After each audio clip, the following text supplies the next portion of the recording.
Hello, welcome back to Buckle Up Garage. Today we are going to be working on my wife's 2015 Dodge Journey. 3.6 liter. This is going to be if you know 3.6s in the Dodge line, this is going to be an episode changing out the oil filter housing / cooler adapter that sits under the intake that are notorious for leaking oil. Let's get to it.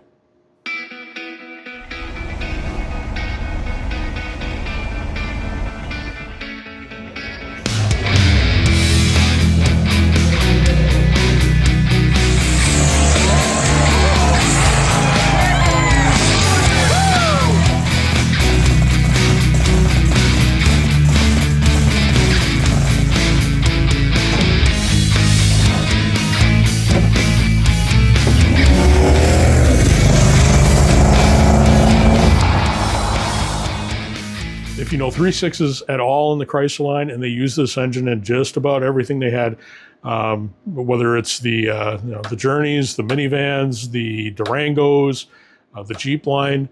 There's even a 3.2 liter version, little smaller displacement version of this, and one of their pretty much gonna happen. It might happen. It's when it happens. The oil filter housing adapter. It's also like the oil cooler sits down in the intake. They are notorious for cracking and leaking oil. It can be for two reasons.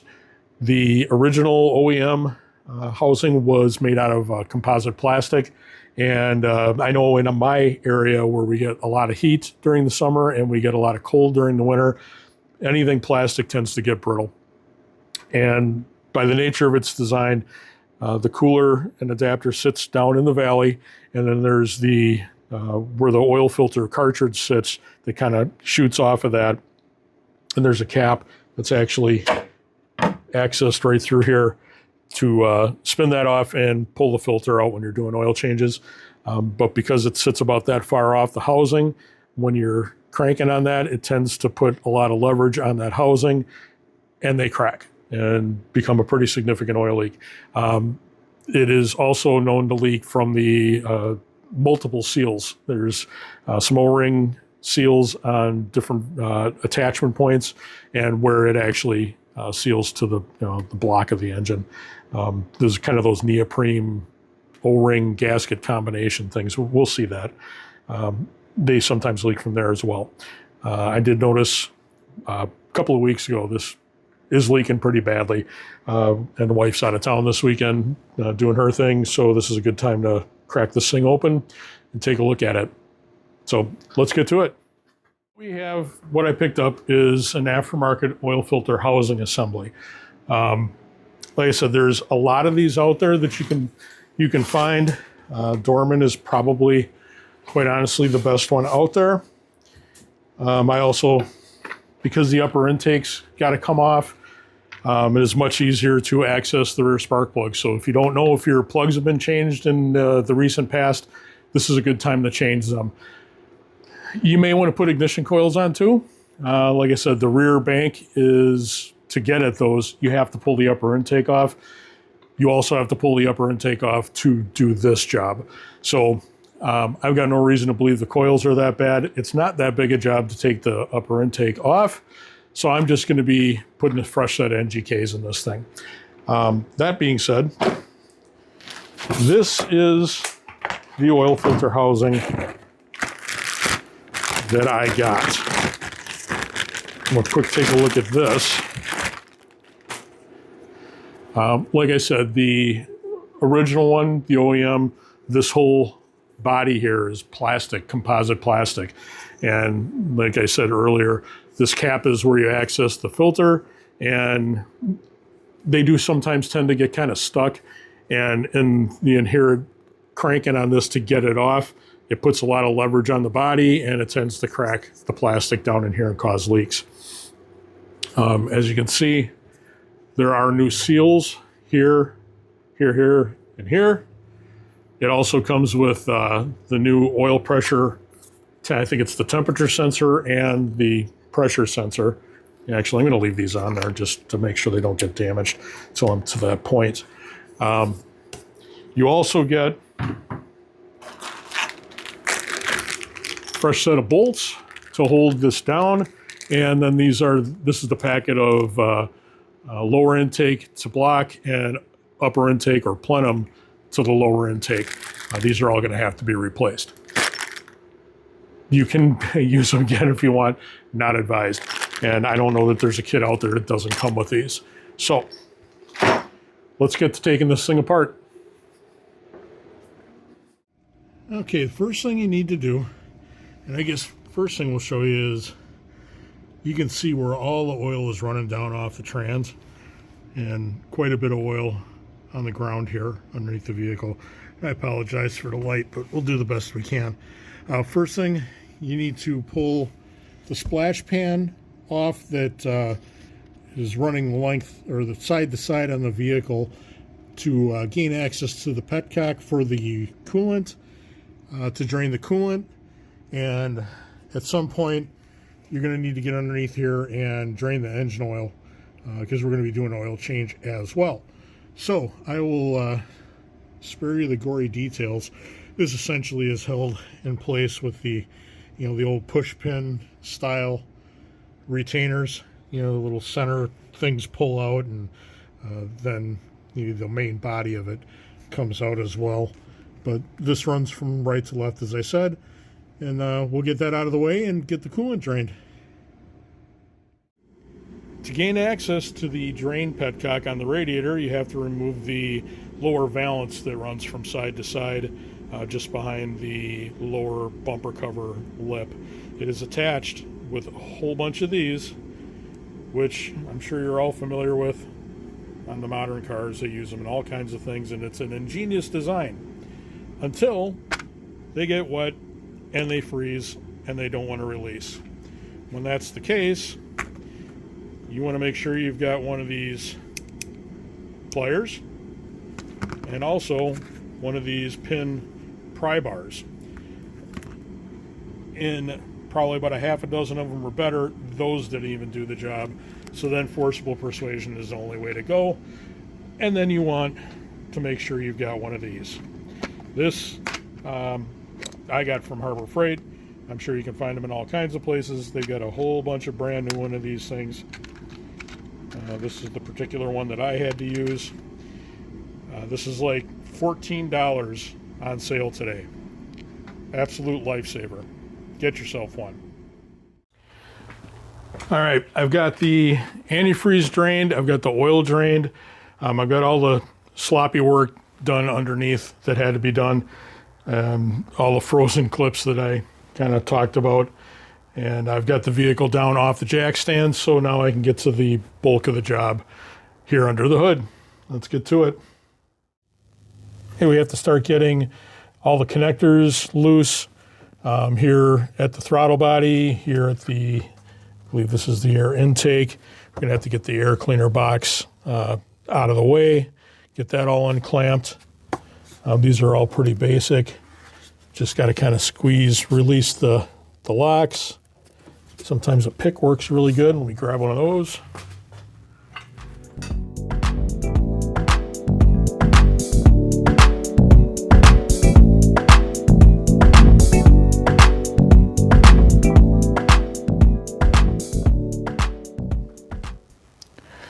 Okay, so we've got the air intake loose and just kind of setting back here. I don't know if you can see. I'm going to try and use this to point. There are, you can see those. There's two kind of press ball and socket mounts. You can see that one back there as well, that hold this in place, and then this mounts right there. Can't really fish it out, so I just kind of shoved it back a little ways. There's no clamp here. It's a press fit. But you do have the air intake hose to the air filter box. And I wanted to move out of the way. And then a couple of connectors on this harness. Then the harness has got a couple of places where it just kind of press fits onto some tabs to kind of locate that and hold that where it belongs. Next step, getting the upper intake off. Okay, there are two supporting brackets with studs on them that hold the front of the upper intake. There's one here, and then there's one right there. Those are 10 millimeter bolts. We'll get those off. There is also a support bracket in the back here that also, you can get in there, it'll focus. It's a 10 millimeter on the back of that. We'll get that out. Okay, the upper intake is held down by 1, 2, 3, 4, 5, 6, 7 8 millimeter head bolts.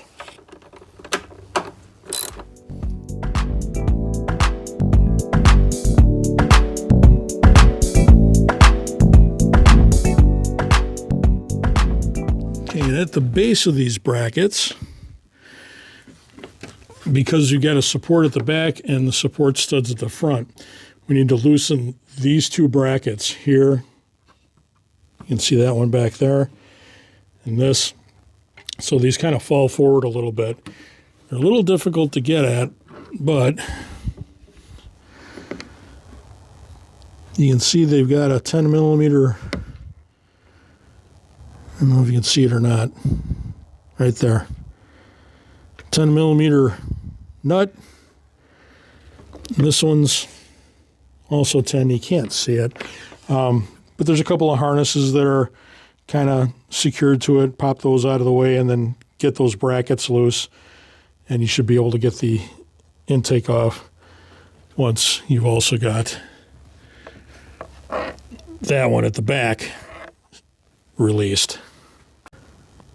Upper intake is off. There is one more support back here behind this one that I showed you. It's another 10 millimeter stud out the back of the intake. It's got a nut on the back side of it. There is also, once you pull it off, there's this insulator that has got a bunch of crap on it. I've already kind of protected the intake ports, and I got to blow all this debris out of here. You can see the intake is over here.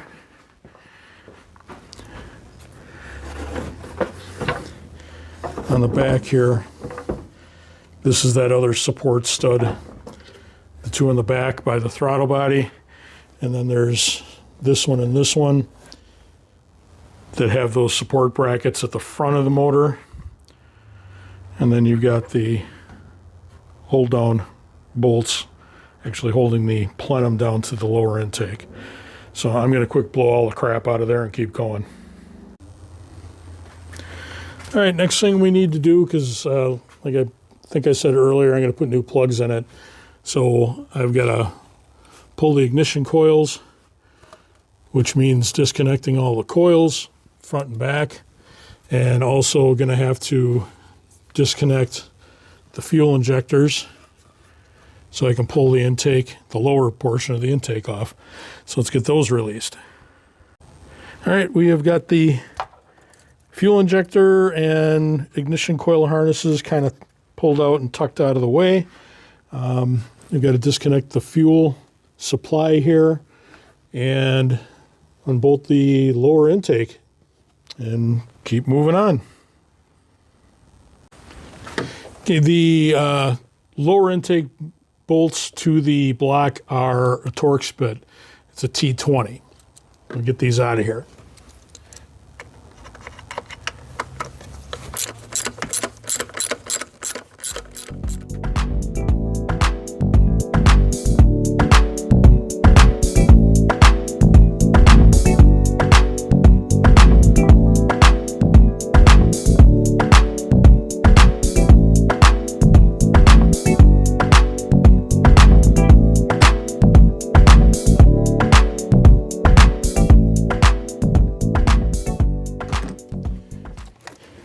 We got one main wire harness that is kind of clamped down onto here, so trying to just kind of a press fit into a bracket that I missed.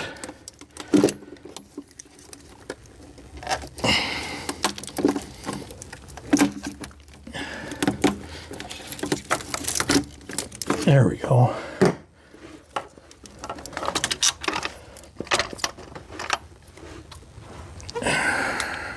One lower intake.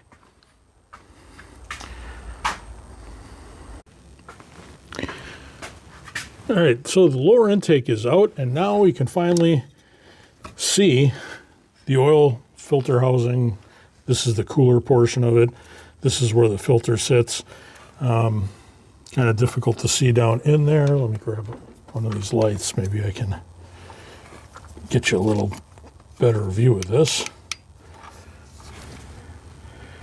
You can see some of the oil puddling down in there from where it's leaking. And what happens is it all kind of works its way, you know, when you turn and you accelerate, and it kind of runs down the back of the engine. You can kind of see it back there, or I should say back of the engine and down the trans.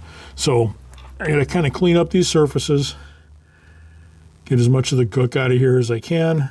You can see I've got the intake ports blocked with some claws, make sure nothing falls down in there and makes a huge mess.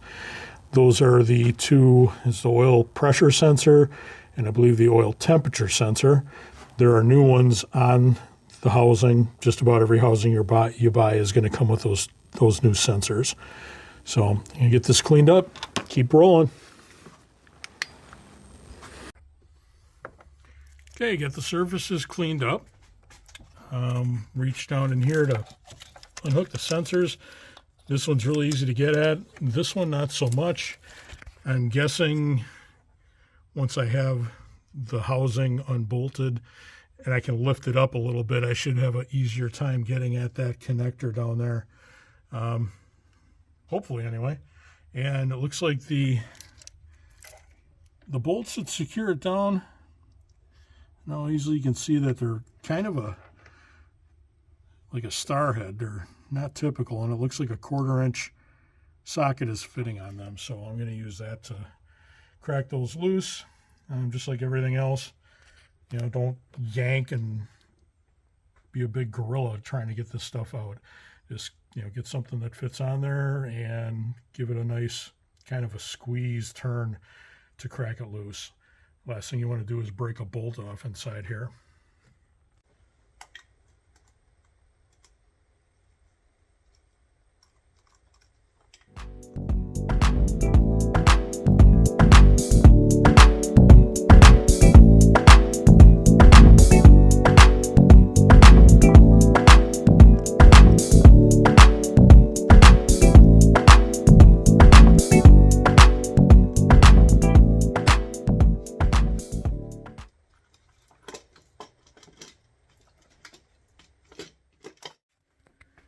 Okay, so this is loose, and I got the connector off. What I didn't realize was there's a coolant hose right there. So I got to get in there and get that clamp backed off. Probably the same as the connector for that other sensor. I don't know how you'd get in there without loosening the housing up first so you can kind of lift it up a little bit and gain access to it. But it's definitely going to take two hands, so I'm going to set you guys down and take care of business. Got the hose clamped off. I got the cooler out of the way. And with the cooler out of the way, you can really see how much oil is puddled up sitting down here in the valley of this engine. It's a pretty massive leak. And like I said, you know, the reason we're doing this is because every 3/6 on the face of the earth has this problem, especially if they've still got the original plastic housing, which, let's take a look over here. I kind of set it here where it can kind of drain. I don't know if I can make out where it actually was leaking from. If it was from a seal or from a crack in the body. But to be perfectly honest, I'm not that concerned about it because it just does. It leaks. They all do. So now I got to try and clean up this mess. Not quite sure how I'm going to do it. This isn't just a matter of spraying brake cleaner down there as it's pooled. I think I'm just going to stuff some rags down here and just try and sop it up as best I can. So hold on tight, and now we're at the point where we can start putting things back together when I'm done with that. There had to easily be a quart of oil down here. And all I could really do was shove paper towels down there, shop rags, and try and soak it up. You know, I did go one round with some brake cleaner to kind of dilute it, and there's still some crap down in there, but man, I believe that's a knock sensor. The fluid level was even with that. Just crazy. Just crazy. So, I guess it's time to put it back together. It is time to make sure that everything has the seals and things are in place and ready to go. You've got 4 O-ring seals that are kind of permanently attached here. There's one around this. I believe this is a coolant port. We're going to want to put a little oil to lubricate that a little bit so that pops down in place a little bit better. Again, it comes with the new sensors. It is always a good idea, and I did pre-loosen that. It's always a good idea when you buy one of these to make sure you've got an oil filter in there. You never know. You might have made it through quality inspection and they haven't put an oil filter in it. I'm going to put a little oil on that as well to help keep that from seizing up, and we'll snug that up once it's on the car. Now, on the lower intake, you've got O-ring seals on all the ports on the bottom and O-ring seals on all the ports on the top. Those all come with the kit, and we are going to replace those.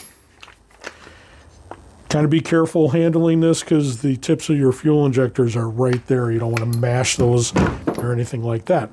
So let's get these gaskets and new seals on, and we'll be ready to reassemble everything.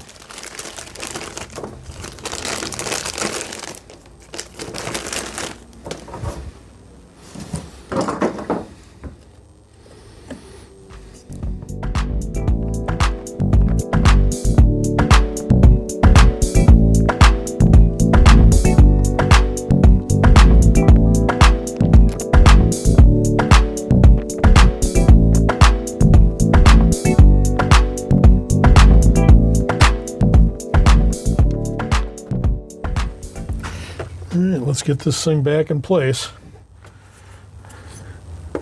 Complete reverse of how we did it in the first place. First thing is this coolant hose.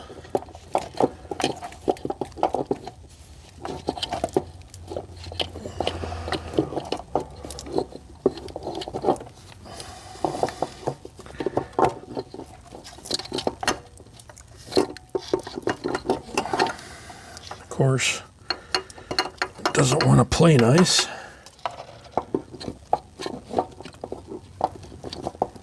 There we go.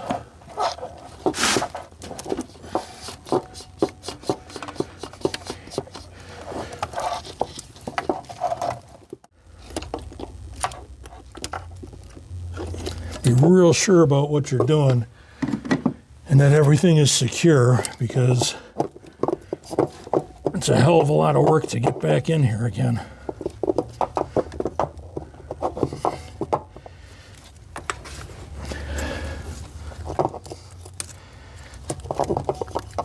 All right, now we need to get that coolant bypass with the O-ring lined up.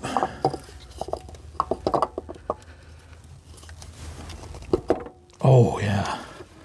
That just notched right in where it belongs. All right, get those new bolts. And I'm assuming I don't need to say this. Just get them all started. Don't get one started and drive it home, because you're going to need to shift this thing around and get everything where it belongs. Some of them are going to drop right in place. Some of them may not. Some of them are going to be kind of a pain in the butt to reach.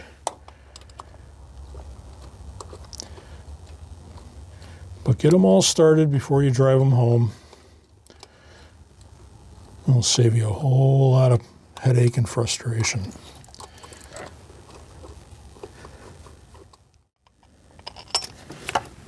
That one's a little tough to get at. There's not really much room for fingers, much less sausage fingers like this.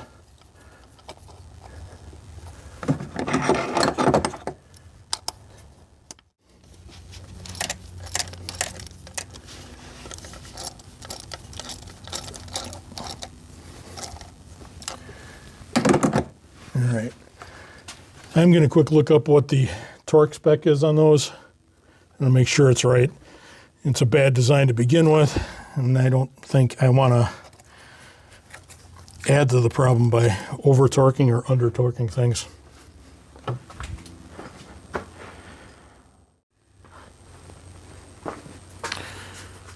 Apparently the torque spec for these is 106 inch-pounds.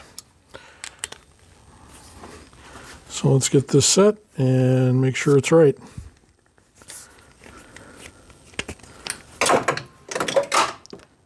Well, that sucks.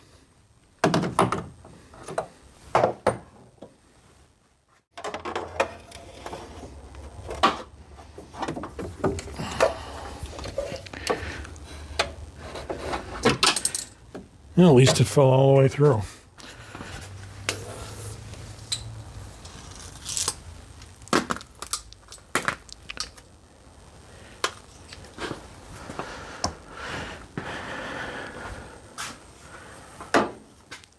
All right, let's try that again.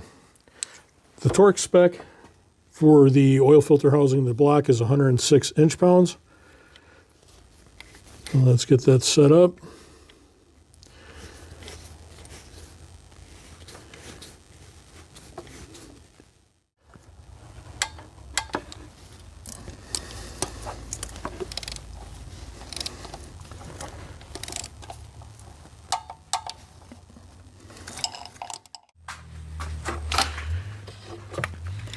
All right, so I saved you the boredom of putting the spark plugs in. That's pretty basic. Once you're here, the coils have to come off.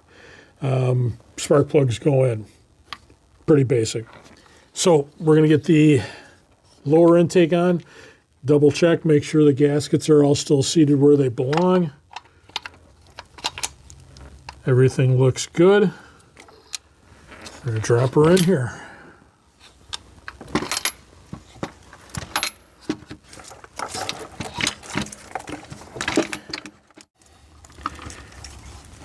And again, just want to get the bolts started, not run all the way home, because you're going to have to do some shifting and adjusting of things. But it's pretty straightforward.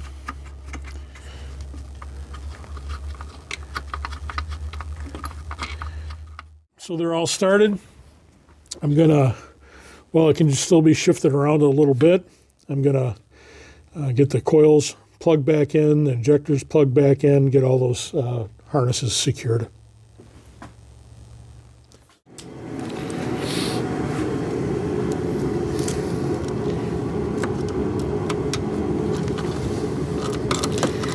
All right, we got the harnesses all connected. We got pretty much everything set up here. We're gonna get the lower intake secured and torqued down. That is also 106 inch-pounds. Again, I'm gonna say this is probably one of those jobs where you want to be kind of specific, not just kind of snug, because these things are a known problem, so give it every advantage you can by doing it right.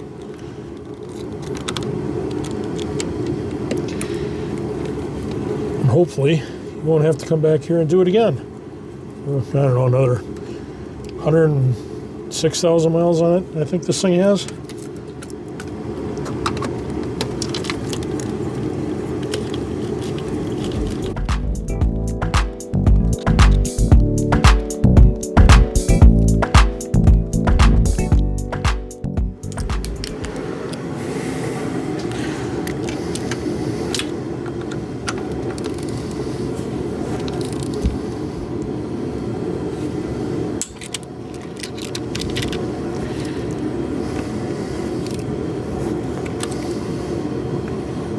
Bummer. Broke my torque bit.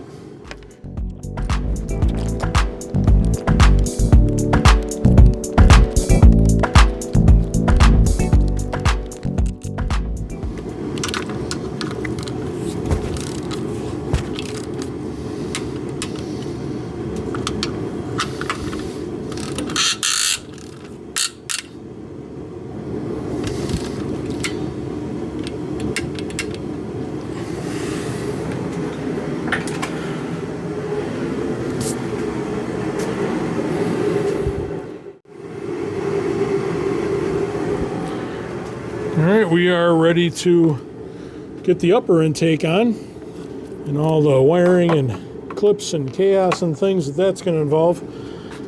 Apparently there's probably a mouse living underneath here at some point. Chewed this insulator, but we're going to put it back in place even though it's compromised, because it obviously has a reason to be there. And who am I to argue with the guys that designed these things? So I've kind of set this back inside there. If you remember right, taking it apart is kind of a pain to get it out. Yeah, let's start dropping it in here and get everything back in place.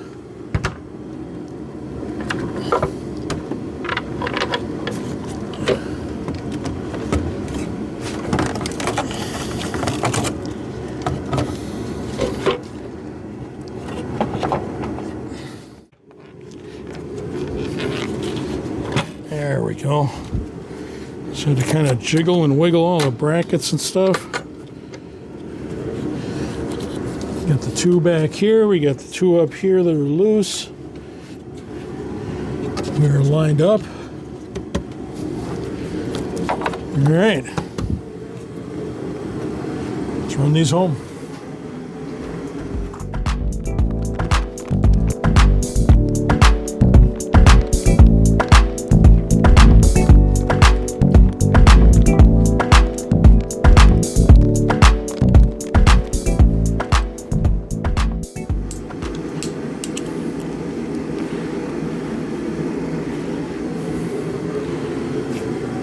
All right, torque spec for the upper plenum to the lower intake.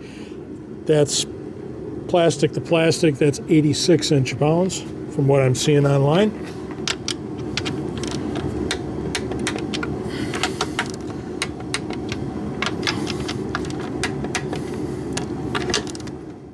Now we got to get all the hard to reach stuff put back in, plugged back in, hooked back up, brackets tightened. We're damn near done.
All right.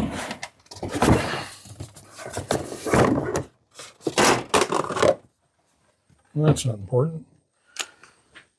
All right, time to get the fluids back in.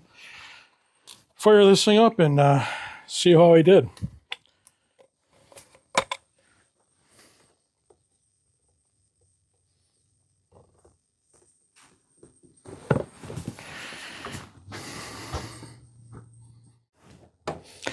There is a bleeder screw on top of the thermostat housing to let air out of the system as you're filling.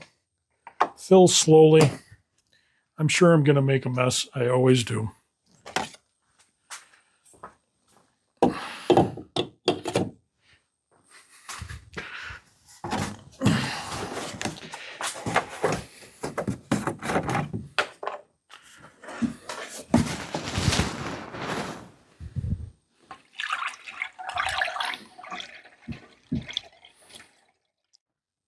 It's been a long day. Hopefully this thing fires up, doesn't leak, doesn't throw any codes. We'll see. All right, it's done. Took it for a test drive. Temperatures all come up where they're supposed to be. Doesn't seem to be anything leaking. There was one little snafu. I missed hooking up the vacuum line to the brake booster, so I had to kind of take the intake charge tube back apart and get back in there and get that hooked up. Hope you learned something. I know I did. Now there's nothing left to do but clean up the mess. I do appreciate you tuning in. Thank all the support that I'm getting. If you could like, subscribe, leave a comment, share it with your friends. Until the next episode, later.